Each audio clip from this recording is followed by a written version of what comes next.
ये कहते कि देखो कहते कि आता ना बड़का हो।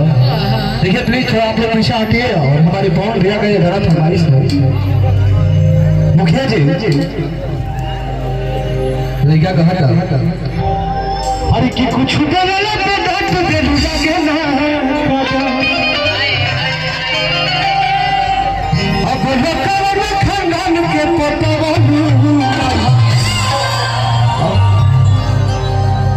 अरे कि कुछ बोले तो डांट दे लगे ना कौन भैया अरे कि कुछ बोले तो डांट दे लगे ना अब लोकल खानदान के पतवालू चल लगिया ना देखा अरे खींचे छज हो जाए तेरा बाती मेरे हमारी शिक्षक के छाव गोली छाती मेरे छाती मेरे।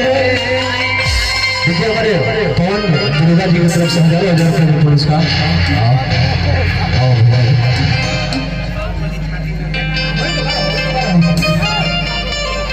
हरी की मारी शिक्षक के छागल छाती में रे छाती मेरे पावर होना खाली अहिल जाती मेरे।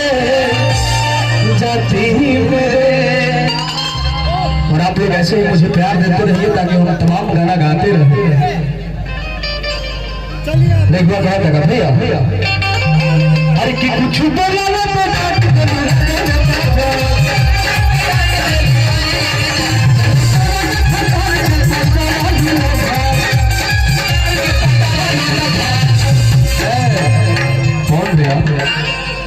अरे कि कुछ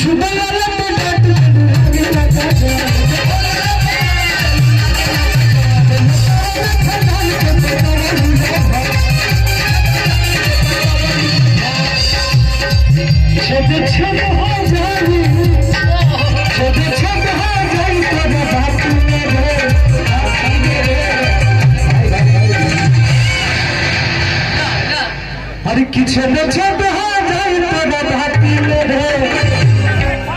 तुम्हारी शिक्षक के छाती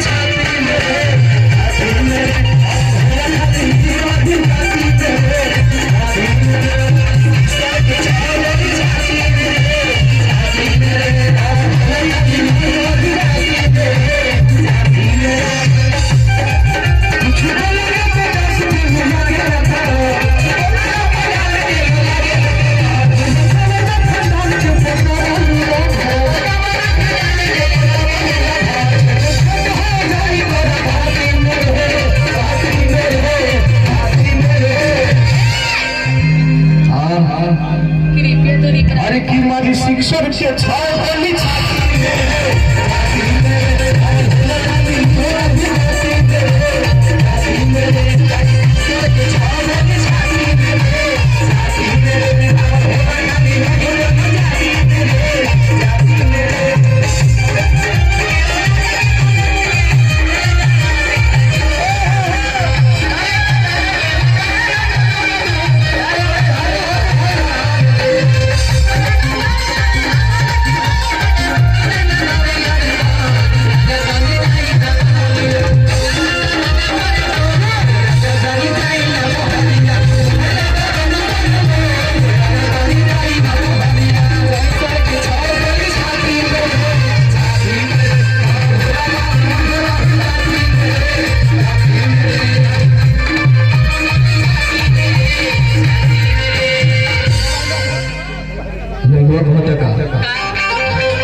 अरे की बाटे घमंड तोरा प्यार के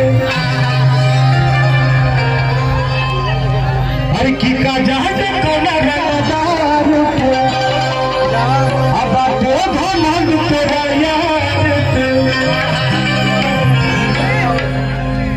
चाहिए अरे की का जहाज कोना रंगदार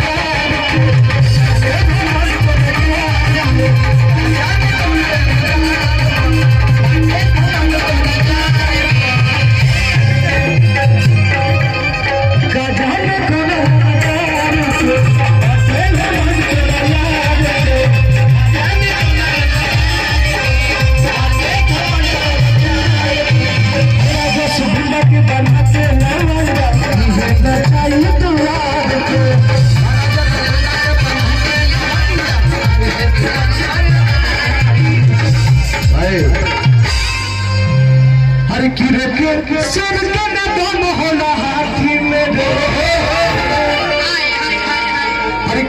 सुन के ना था बोला हाथी में